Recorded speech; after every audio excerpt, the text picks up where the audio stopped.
Students, आज हम लोग osmotic pressure related law and want half equation का स्टडी करेंगे। डिस्कस करूं आपसे in the state of matter chapter में गैसियस सब्सटेंस के बारे में पढ़ा हुआ है हमने, गैसियस लॉ पढ़े हुए हैं। So maximum law belong to this situation. Van't Hoff ने अपने एक्सपेरिमेंट्स के आधार पर 1877 में एज ए रिजल्ट प्रूफ किया कि किसी विलयन में उपस्थित सल्यूट सब्सटेंस के गैस मॉलिक्यूल्स की भांति व्यवहार करते हैं। तो जो इन गैसियस सब्सटेंस के मॉलिक्यूल का बिहेवियर है उसका स्टडी करने के लिए यहाँ पर ये लॉ ड्रॉ किए गए। इन्होंने ये बताया, ज्ञात किया कि जो सामान्य गैसेस हैं उनके लॉ की अपेक्षा अगर डाइल्यूट सॉल्यूशंस पर ये लॉ लागू किए जाएं तो इन नियमों को बहुत ही इजीली ऑस्मोटिक प्रेशर्स को डिफाइन करने के लिए प्रयोग किया जा सकता है।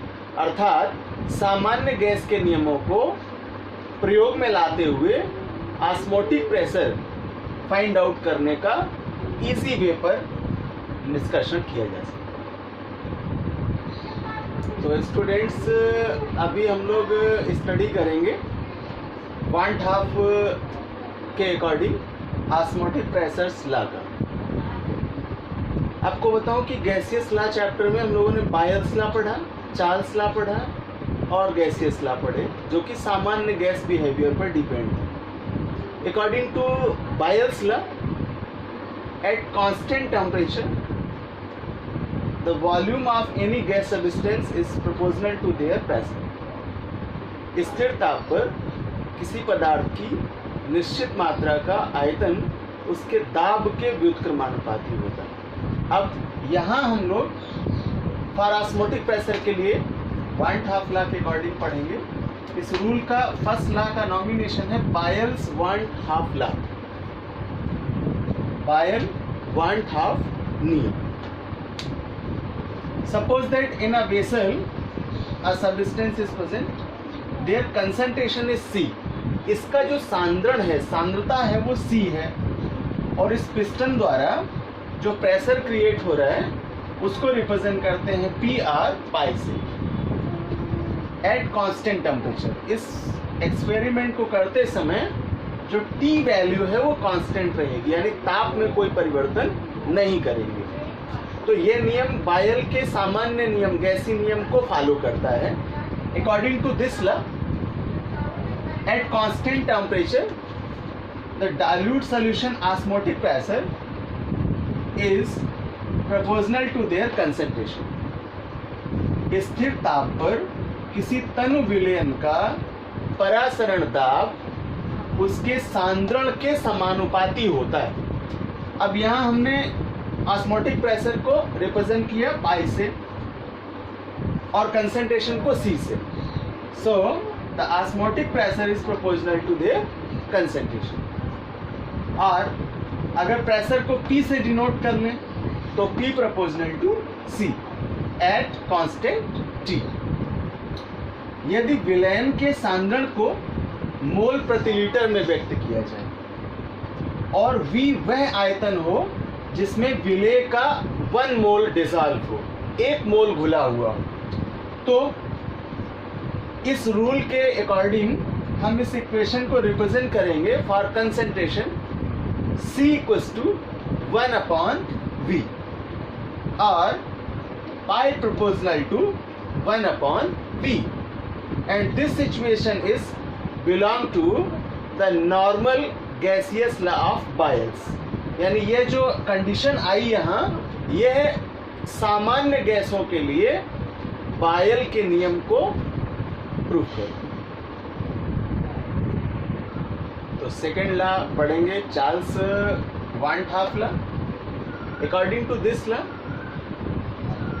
Eight constant concentration of solution, यानी अगर सब्सटेंस का सांद्रण स्थिर कर दिया जाए, खास करके डाइल्यूट सॉल्यूशंस के लिए, तो ला हो जाएगा यदि किसी तनु विलयन का सांद्रण स्थिर रखा जाए तो उसका परासरण दाब परम ताप के समानुपाती होगा।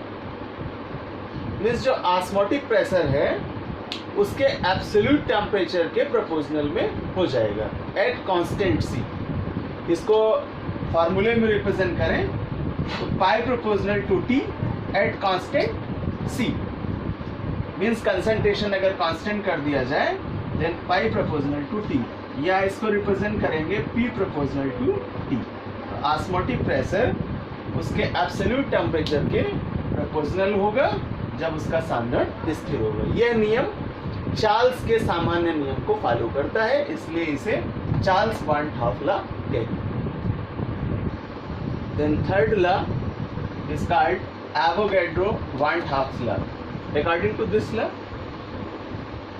यदि दो तनु विलयनों के ताप तथा परासरण दाब मीन्स T और P, temperature and osmotic pressure are same, समान हो, तो उसके समान आयतन में मोलों मीन्स अणुओं की संख्या भी समान होगी। इस नियम को एवोगैड्रो वान हाफ नियम कहते हैं। Now we discussed van't Hoff equations.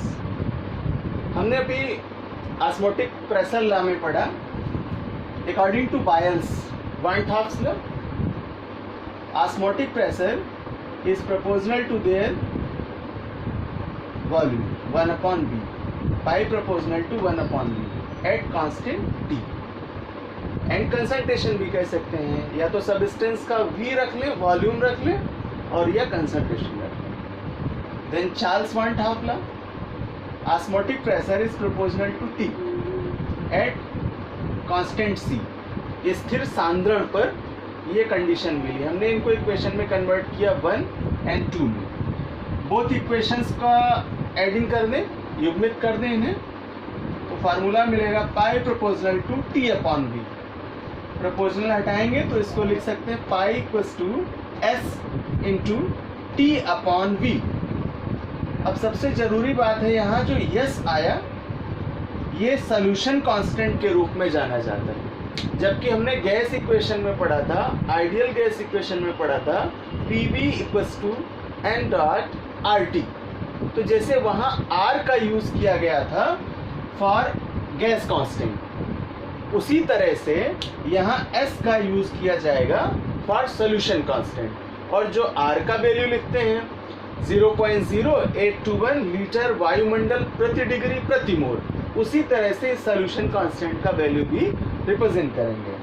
Then इसको रिप्रेजेंट कर सकते हैं pi into V equals to S into T.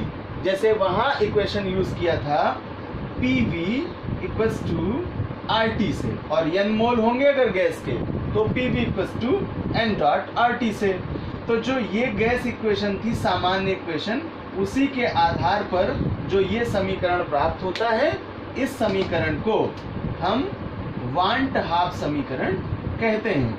एक बार फिर से बता दूं कि pi into V equals to S into T, इसी इक्वेशन का नॉमिनेशन करते हैं वान हाफ इक्वेशन।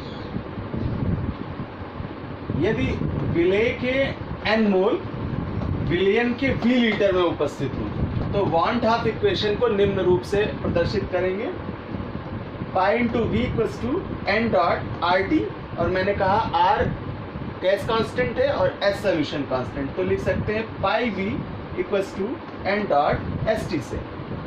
और यहाँ एन का जो वैल्यू है वो डब्ल्यू अपॉन एम से फाइंड आउट कर लेंगे, और यही formula osmotic pressure find out करने के न्यूमेरिकल्स में यूज किया जाए।